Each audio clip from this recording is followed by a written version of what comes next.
إن الحمد لله نحمده ونستعينه ونستغفره ونعوذ بالله من شرور أنفسنا ومن سيئات أعمالنا من يهده الله فلا مضل له ومن يضلل فلا هادي له وأشهد أن لا إله إلا الله وحده لا شريك له وأشهد أن محمدا عبده ورسوله اللهم صل على محمد وعلى آل محمد كما صليت على إبراهيم وعلى آل إبراهيم إنك حميد مجيد اللهم بارك على محمد وعلى آل محمد كما باركت على إبراهيم وعلى آل إبراهيم إنك حميد مجيد أما بعد فإن خير الحديث كتاب الله وخير الهدي هدي محمد صلى الله عليه وسلم وشر الأمور محدثاتها وكل محدثة بدعة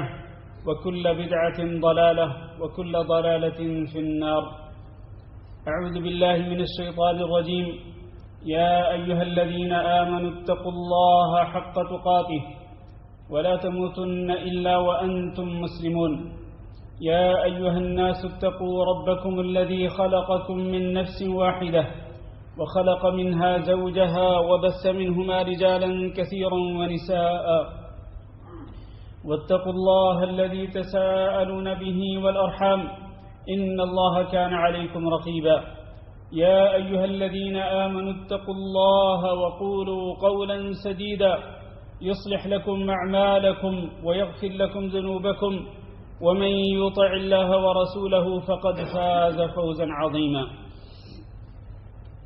قابل صد احترام دوستوں اور بھائیوں، سورۃ المائدہ کی آیت نمبر 3 میں اللہ رب العزت نے کئی ایسی چیزوں کا ذکر فرمایا جن کو اللہ رب العزت نے حرام قرار دیا۔ حرمت علیکم المیتہ والدم ولحم الخنزیر وما أهل لغير الله به والمنخنقة والموقوذة والمتردية والنطيحة وما أكل السبع إلا ما ذكيتم وما ذبح على النصب وأن تستقسموا بالأزلام ذلكم فسق اليوم يئس الذين كفروا من دينكم۔ یہ کئی محرمات جن کو اللہ رب العزت نے حرام قرار دیا ان کو ذکر کرنے کے بعد فرمایا آج کے دن الیوم یئس الذین کفروا من دینکم، جنہوں نے کفر کیا وہ تمہارے دین سے بالکل مایوس ہو چکے ہیں۔ پھر فرمایا الیوم اکملت لکم دینکم، اور آج کے دن میں نے تمہارے لیے تمہارا دین مکمل کر دیا ہے۔ واتممت علیکم نعمتی، اور میں نے اپنی نعمت تمہارے اوپر پوری کر دی ہے۔ ورضیت لکم الاسلام دینا، اور میں نے اسلام کو دین کے طور پر تمہارے لیے پسند کر لیا ہے۔ یہ 3 باتیں ہیں جو انتہائی قابل توجہ ہیں آج کی خطبہ جمعہ میں۔ پہلی بات کیا ہے؟ فرمایا الیوم اکملت لکم دینکم، آج کے دن میں نے تمہارے لیے تمہارے دین کو مکمل کر دیا۔ اور آج کے دن سے مراد کون سا دن ہے؟ اس سے مراد 9 ذو الحج کا دن ہے، یعنی یوم عرفہ، جس میں نبی صلی اللہ علیہ وسلم عرفات کے میدان میں موجود تھے اور آپ صلی اللہ علیہ وسلم نے حج کا سب سے بڑا رکن ادا فرمایا۔ اور یہ دن اس دن کے بعد نبی صلی اللہ علیہ وسلم مزید 81 دن اس دنیا میں زندہ رہے۔ کتنے دن؟ 81 دن۔ 81 دن کے بعد نبی صلی اللہ علیہ وسلم وفات پا گئے۔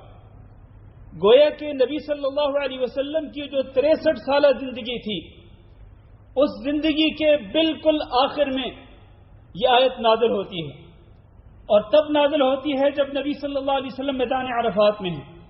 وہاں اللہ کی طرف سے یہ اعلان ہوتا ہے کہ الیوم، آج کے دن، اکملت لکم دینکم، میں نے تمہارا دین تمہارے لیے مکمل کر دیا۔ یہ پہلی بات۔ دوسری بات، وَأَتْمَمْتُ عَلَيْكُمْ نِعْمَتِي، میں نے تمہاری اپنی نعمت کو تمہارے لیے مکمل کر دیا۔ یہ کون سی نعمت تھی جس کو اللہ رب العزت نے مکمل فرمایا؟ مکمل فرمانے کا مطلب یہ ہے کہ اس نعمت کی ابتدا پہلے ہوئی تھی، مکمل آج ہوئی. یہ نعمت کب، اس کی ابتدا کب ہوئی؟ اللہ رب العزت کی طرف سے اس نعمت کا مومنوں کو ملنا، اس کی ابتدا کب ہوئی؟ اس کی ابتدا تب ہوئی تھی جب اللہ رب العزت نے حضرت محمد صلی اللہ علیہ وسلم کو نبی بنا کر بھیجا تھا.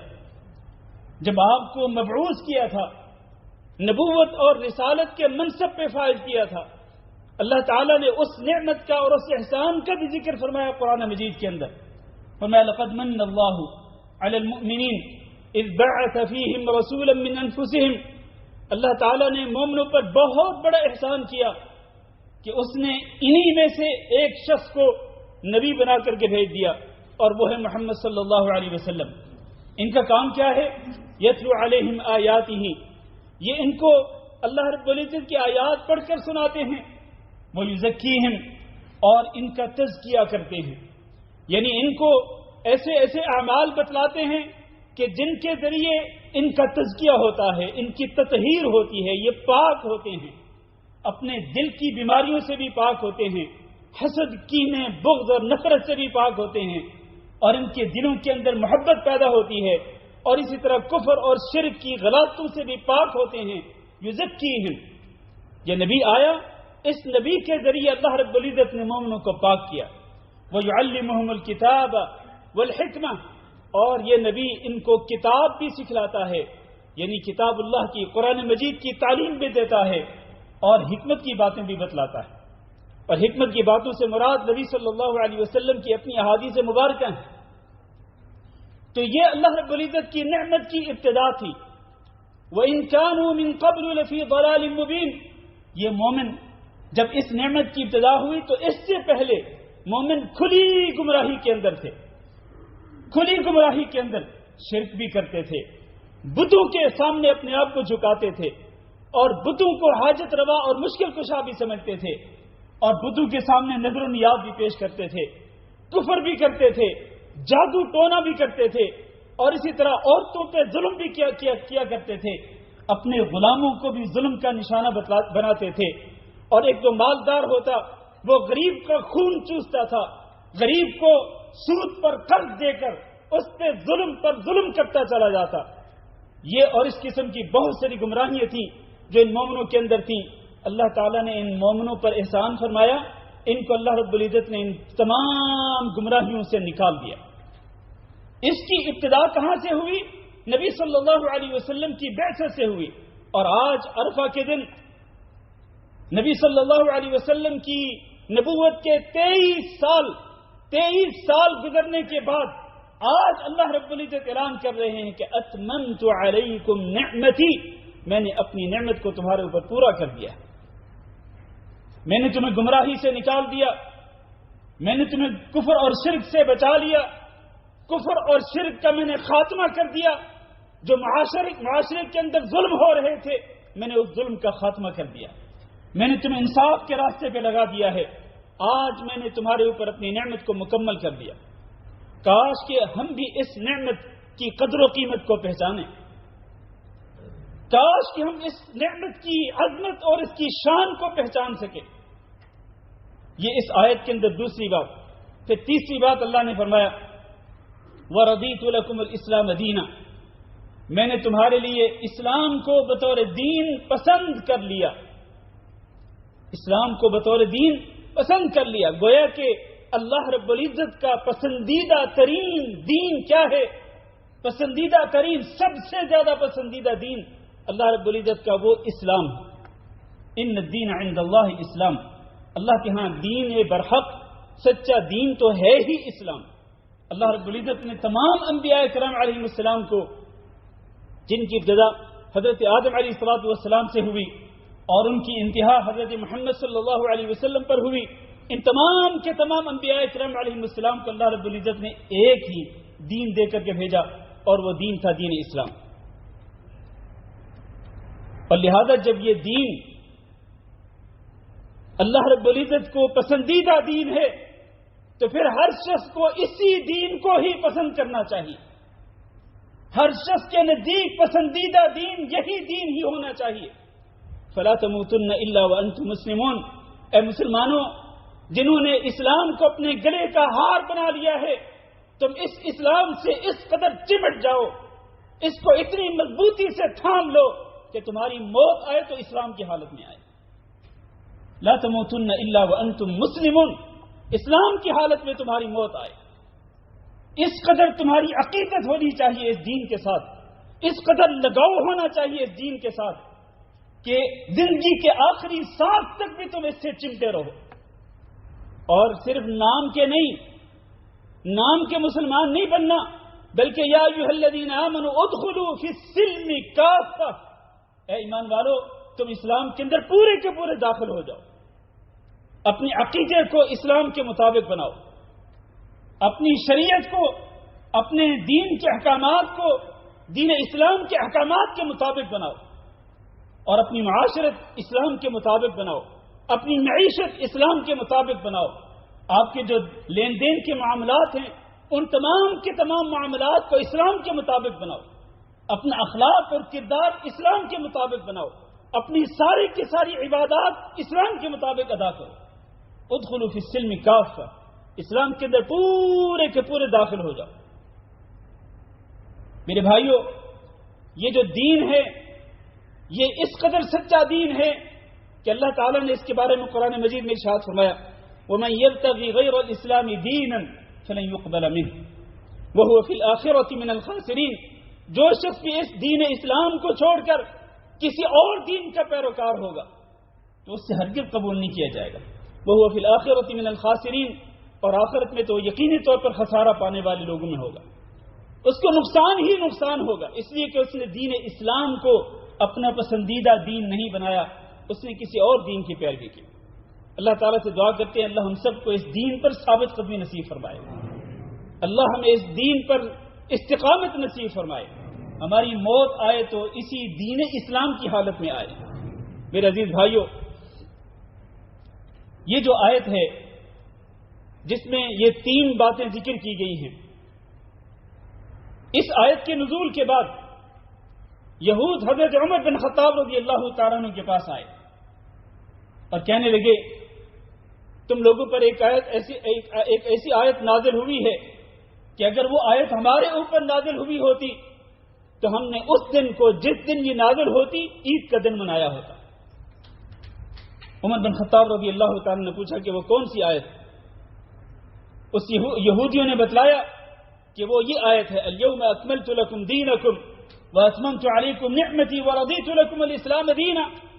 آپ ذرا تصور کریں کہ وہ یہودی ہیں، مسلمان نہیں ہیں، وہ یہ کہہ رہے ہیں کہ اگر یہ آیت ہم پہ نازل ہوئی ہوتی تو ہم جس دن نازل ہوتی اس کو عید کا دن مناتے۔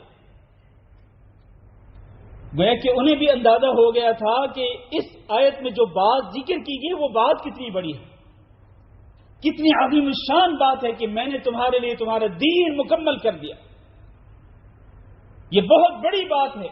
عمر بن خطاب رضی اللہ تعالی نے کہا کہ مجھے پتا ہے یہ آیت کہاں نازل ہوئی، کس دن نازل ہوئی۔ ہم اس دن نبی صلی اللہ علیہ وسلم کے ساتھ عرفات کے میدان میں تھے اور وہ جمعہ کا دن تھا جو مسلمانوں کی عید کا دن ہوتا ہے، عید کے دن ہی یہ آیت نازل ہوئی۔ بلکہ ابن عباس رضی اللہ تعالیٰ عنہ نے اس آیت کی تفسیر میں کہا ہے کہ اس دن جب یہ آیت نازل ہوئی تھی اس دن ایک عید نہیں تھی بلکہ 2 عیدیں تھیں۔ 2 عیدیں کس طرح؟ اس طرح کے مسلمان اس دن یوم عرفہ کے دن میدان عرفات میں حج کا سب سے بڑا رکن ادا کر رہے تھے، اور اس کو نبی صلی اللہ علیہ وسلم نے بھی عید کا دن قرار دیا۔ اور دوسرا جمعہ کا دن تھا، اور جمعہ کے دن مسلمانوں کی ہفتہ وار عید کا دن ہوتا ہے، تو گویا کہ 2 عیدیں تھیں جب یہ آیت نازل ہوئی۔ میرے بھائیوں، اس میں جو سب سے پہلی بات ہے ہمیں اس کو اچھی طرح سے سمجھنا چاہیے، اور وہ یہ ہے کہ دین مکمل ہے۔ جب دین مکمل ہے تو پھر اس دین کے اندر کسی قسم کا اضافہ نہیں ہو سکتا ہے۔ اضافہ تو اس چیز کے اندر ہوتا ہے نا کہ جو ابھی مکمل نہ ہوئی ہو۔ ایک شخص آیا، اس نے ایک چیز کو ایجاد کیا اور وہ ایجاد کر کے چلا گیا، بعد میں آنے والے لوگوں کو پتہ چلا کہ اس چیز کے اندر کوئی کمی رہ گئی ہے، وہ پھر اس کمی کو پورا کرتے ہیں۔ مثال کے طور پر ایک مکان آپ بناتے ہیں، مکان بنانے والا ایک چاہے وہ کتنا اچھا مستری کیوں نہ ہو، کتنا ماہر کیوں نہ ہو، اس سے کہیں نہ کہیں کمی رہ جاتی ہے۔ بعد میں آنے والے لوگ جو اس کو دیکھتے ہیں کہتے ہیں یہاں پر یہ ایسے ہونا چاہیے، یہاں پر یہ ایسے ہونا چاہیے. ساری زندگی انسان اپنے اس گھر کی کمیوں کو پورا کرنے میں لگا رہتا ہے. کیوں؟ اس لیے کہ کمی رہ گئی تھی، بعد میں اس کو پورا کیا.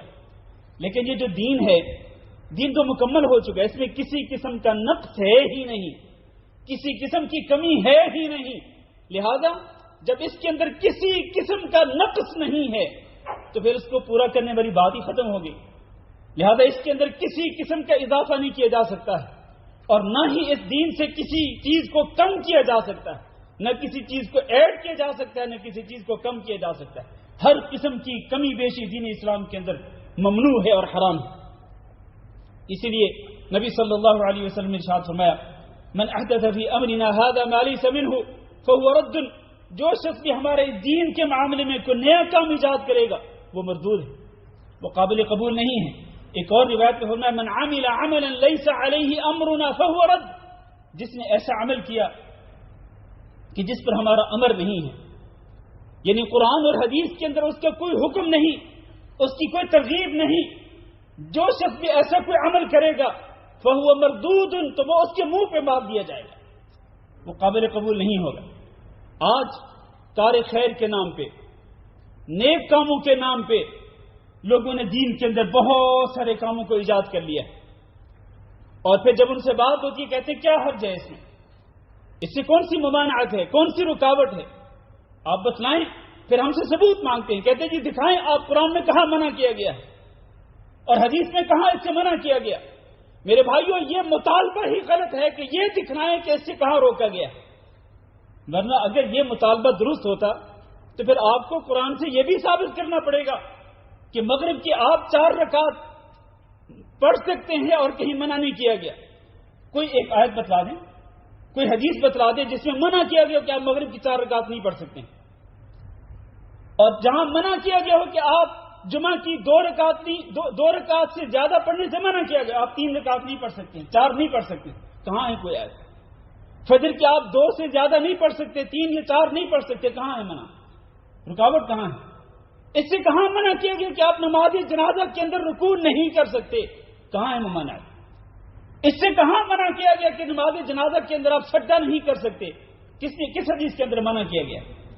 تو یہ مطالبہ ہی جہالت پر مبنی ہے. جب لوگ یہ کہتے ہیں وہ دیکھیں گے اس سے کوئی منع تو نہیں کیا گیا نا، اس سے تو روکا تو نہیں گیا نا قرآن اور حدیث کے اندر. او بھائی نماز جنازہ کے اندر رکوع اور سجدے سے بھی منع نہیں کیا گیا، وہاں رکوع سجدہ کر لیا کر. نماز مغرب کی 4 رکعت پڑھنے سے منع نہیں کیا گیا، 4 رکعت پڑھ لیا کر، 4تھی رکعت میں تو کیا پڑھے گا؟ ظاہر ہے تو نے قرآن ہی پڑھنا ہے نا، اور تو نے تسبیحات ہی پڑھنی ہے، دعائیں ہی پڑھنی ہیں، کون سے تو نے غلط کام کرنا ہے؟ اصل بات یہ ہے کہ من احدث فی امرنا هذا ما ليس منه فهو رد. جو شخص ہمارے دین کے معاملے کے اندر نئی بات ایجاد کرے گا، نیا کام ایجاد کرے گا، وہ مردود ہے، وہ قابل قبول نہیں ہے. لہذا دین مکمل ہے، اس کے اندر کسی قسم کی کمی بیشی کا کوئی امکان ہی نہیں ہے. ایک تو یہ بات ہوئی، یہ ایک وجہ ہے یہ کہ دین کے اندر کمی بیشی نہیں ہو سکتی. اس کی وجہ کیا ہے؟ وجہ یہ کہ دین مکمل ہے.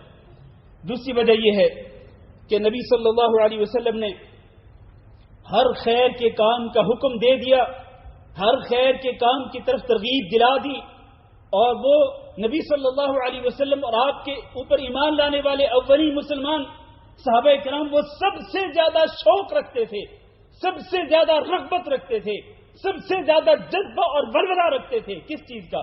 خیر کے کاموں میں بڑھ چڑھ کر حصہ لینے کا. آج کوئی شخص یہ نہیں کہہ سکتا کہ میرے اندر ان سے زیادہ خیر کا جذبہ ہے، میرے اندر ان سے زیادہ خیر کا جذبہ اور ولولہ ہے. ہرگز نہیں. اگر یہ خیر ہوتی تو سب سے پہلے اس خیر کے کام کو کون کرتے؟ نبی صلی اللہ علیہ وسلم اور صحابہ کرام کرتے.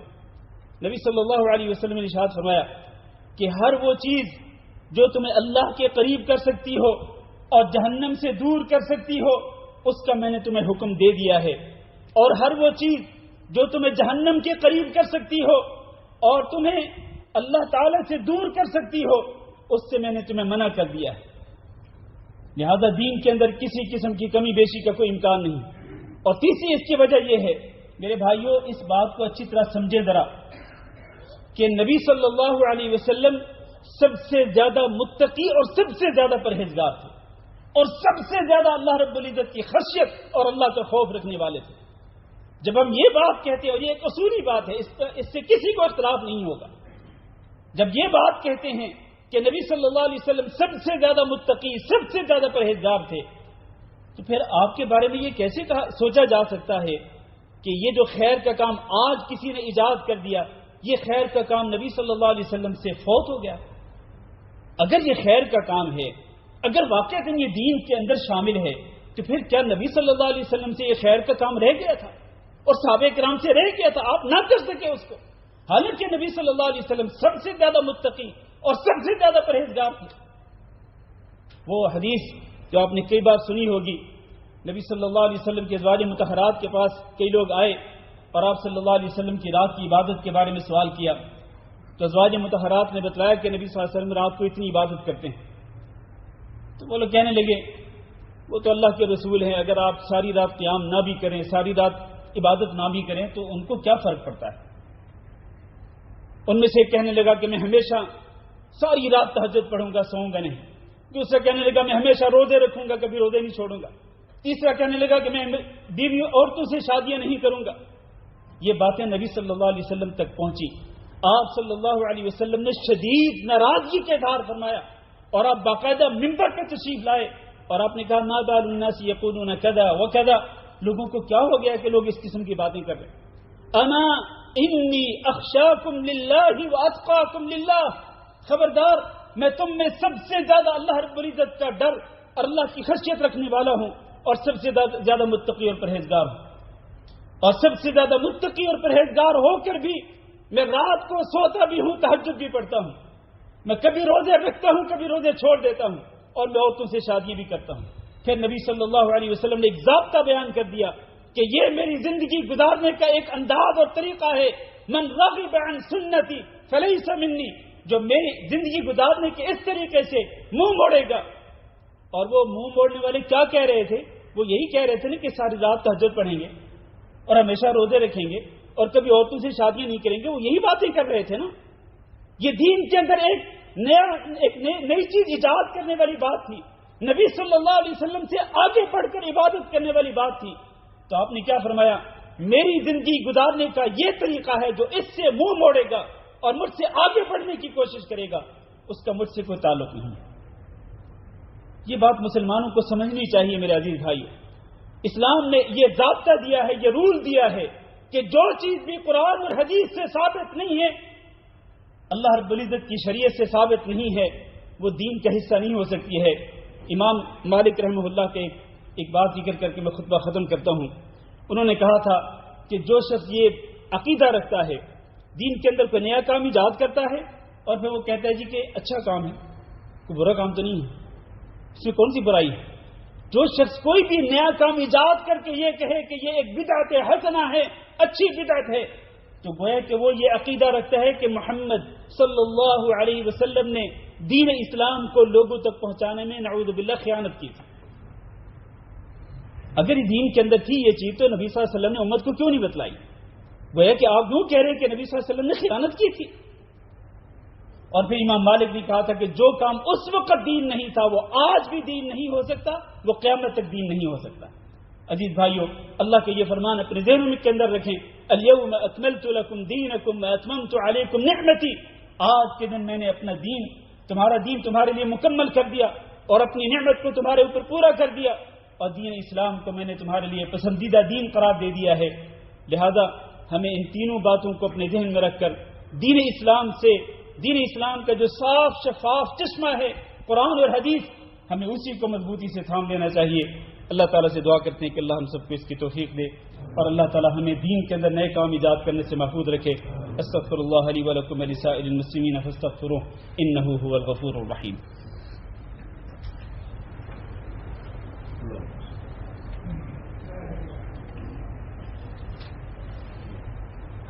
إن الحمد لله نحمده ونستعينه ونستغفره ونعوذ بالله من شرور أنفسنا ومن سيئات أعمالنا، من يهده الله فلا مضل له ومن يضلل فلا هادي له، وأشهد أن لا إله إلا الله وحده لا شريك له، وأشهد أن محمدا عبده ورسوله اللهم صل على محمد وعلى آل محمد كما صليت على إبراهيم وعلى آل إبراهيم إنك حميد مجيد اللهم بارك على محمد وعلى آل محمد كما باركت على إبراهيم وعلى آل إبراهيم إنك حميد مجيد أما بعد میرے عزیز بھائیو اور دوستو، آیت مذکورہ کے اندر جو تیسری بات ہے کہ میں نے اسلام کو تمہارے لیے بطور دین پسند کر لیا ہے، اس کو سامنے رکھتے ہوئے ایک حدیث آپ کے سامنے ذکر کرتا ہوں اور آج کا خطبہ ختم کرتا ہوں۔ نبی کریم صلی اللہ علیہ وسلم نے ارشاد فرمایا کہ جو شخص مؤذن کی اذان سنے اور پھر وہ اس کی اذان کے ساتھ ساتھ اس کا جواب دے، اسی طرح کہے جس طرح مؤذن کہہ رہا ہو، اور اذان کے بعد وہ یہ دعا پڑھے اشہد ان لا الہ الا اللہ وحدہ لا شریک لہ واشہد ان محمدا عبدہ ورسولہ رضیت باللہ ربا وبالاسلام دینا وبمحمد نبیا۔ اس میں کیا ہے؟ اس میں یہ ہے کہ میں اللہ رب العزت کے رب ہونے پر راضی ہو گیا، یعنی میں نے اس چیز کو پسند کر لیا، میں اس چیز پر راضی ہو گیا کہ اللہ ہی میرا رب ہے۔ اور دوسرا وہ بھی محمد النبی، کہ محمد صلی اللہ علیہ وسلم میرے نبی ہیں، اس پر بھی میں راضی ہو گیا۔ وہ بھی اسلام دینا، اور میں اس پر بھی راضی ہو گیا کہ اسلام ہی میرا دین ہے۔ ان تینوں باتوں کو میں نے پسند کر لیا، اللہ میرا رب ہے، محمد صلی اللہ علیہ وسلم میرے نبی ہیں، اور اسلام میرا دین ہے۔ جو شخص اذان کے بعد یہ دعا پڑھتا ہے اور ان تینوں چیزوں کی پسندیدگی پر اظہار کرتا ہے اللہ رب العزت کی بارگاہ میں، دخل الجنہ، وہ شخص جنت میں داخل ہو جاتا ہے۔ لہذا ہمیں ہر اذان کے بعد یہ دعا پڑھنی چاہیے، رضیت باللہ ربا وبالاسلام دینا وبمحمد صلی اللہ علیہ وسلم نبی رسولا۔ اللہ تعالیٰ سے دعا کرتے ہیں کہ اللہ ہمیں اس دین برحق پر ثابت قدمی نصیب فرمائے۔ اللہ رب العزت ہمیں اس دین برحق کو سمجھنے کی توفیق دے، اور اس دین برحق پر اللہ رب العزت ہمیں عمل کرنے کی توفیق دے۔ اللهم اغفر لنا وللمؤمنين والمؤمنات وللمسلمين والمسلمات الأحياء منهم والأموات. اللهم إنا نسألك العفو والعافية والمعافاة الدائمة في الدنيا والآخرة. اللهم إنا نسألك رضاك والجنة ونعوذ بك من سخطك والنار. اللهم فرج هم المهمومين ونفس كرب المكروبين واقض الدين عن المدينين واشف مرضانا ومرضى المسلمين. اللهم آمنا في أوطاننا واجعل هذا البلد آمنا مطمئنا وسائر بلاد المسلمين. عباد الله، إن الله يأمر بالعدل والإحسان وإيتاء ذي القربى وينهى عن الفحشاء والمنكر والبغي يعظكم لعلكم تذكرون. سبحان ربك رب العزة عما يصفون وسلام على المرسلين والحمد لله رب العالمين.